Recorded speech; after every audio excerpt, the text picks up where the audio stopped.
Thumbnail చూసారు కదా! అసలు అన్‌ఎక్స్‌పెక్టెడ్‌గా ఎళ్ళామనమాట జూలాజికల్ పార్క్‌కి. అప్పటికి ఎళ్ళేసరికి 12 అయిపోయింది టైము. మా హస్బెండ్‌కి కొంచెం ఫ్రీ టైమ్ ఉంది అనేసి అప్పటికప్పుడు అనుకోని వెళ్ళాము. అది కాక మా కన్నమ్మకి ఇష్టం యానిమల్స్ అంటే. సో, ఖచ్చితంగా వెళ్దామని ఎప్పటినుంచో అనుకోని వెళ్ళాము.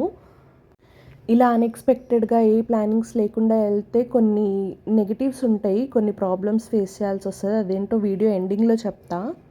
ఫస్ట్ వెళ్ళగానే ఎంట్రీ టికెట్ అయితే తీసుకున్నాము. అడల్ట్స్‌కైతే రూ. 100. పిల్లలకి ఏజ్ అబౌవ్ 2 ఇయర్స్ అయితే రూ. 50 అనమాట. టికెట్ తీసుకున్నాక మెయిన్ థింగ్ ఏంటంటే ప్లాస్టిక్ బ్యాగ్స్ అవి కవర్స్ ఏవి నాట్ అలౌడ్ అనమాట. మనం ఏవి క్యారీ చేయకూడదు. ఓన్లీ వాళ్ళక్కడ ఇచ్చే బ్యాగ్సే యూజ్ చేయాలి.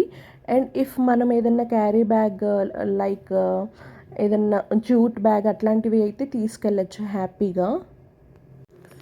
మా పాప అయితే చాలా ఎంజాయ్ చేసింది. లైక్ అన్ని యానిమల్స్‌ని చూసింది. బర్డ్స్, యానిమల్స్ ఎవ్రీథింగ్ కవర్ చేసింది. టీవీలో అలా ఇలా చూసుంటది కదా ఇప్పటిదాకా. ఇలా లైవ్‌లో చూసేసరికి తను కూడా చాలా ఎక్సైట్‌గా ఫీల్ అయింది.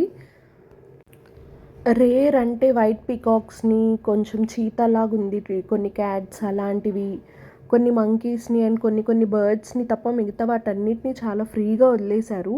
పాపం వాటిని అలా చూసేసరికి చాలా జాలేసింది. ఈ మంకీ అయితే చిన్న బేబీలాగే అనిపించింది నాకు. హ్యూమన్ బేబీలాగా. అండ్ ఇక్కడ చూస్తున్నారు కదా! ఈ వైట్ టైగర్‌ని అయితే Klinkara on her second birthday adopt చేసుకున్నట్టుంది. అలా చాలా బర్డ్స్ ఉన్నాయన్నమాట. కొంతమంది కొన్ని యానిమల్స్‌ని అడాప్ట్ చేసుకున్నట్టు. ఇలా కొన్ని టైప్ ఆఫ్ టైగర్స్‌ని వాటినైతే ఫ్రీగా వదిలేశారు. బట్ కొన్నిటినైతే చాలా రిస్ట్రిక్ట్ చేశారనమాట. లైక్ లయన్స్‌ని, లయనెస్‌ని వాటిని సఫారీ రైడ్‌లో తీసుకెళ్తారు. ఆ సఫారీ రైడ్‌ని బసెస్‌లో తీసుకెళ్తారనమాట. దానికి ఎక్స్‌ట్రా రూ. 100 చార్జ్ చేస్తారు పర్ పర్సన్‌కి.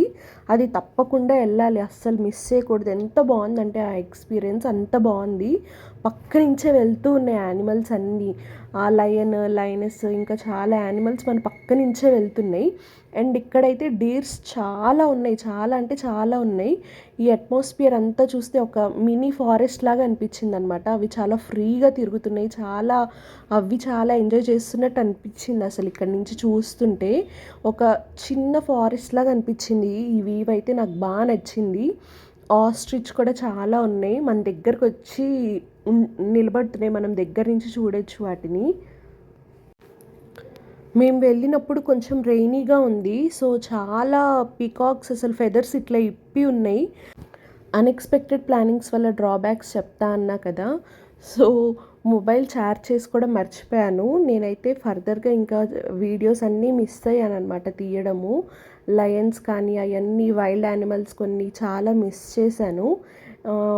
నేను రికార్డ్ చేసినంత వరకైతే ఇవి. Thanks for watching the video and please do subscribe my channel.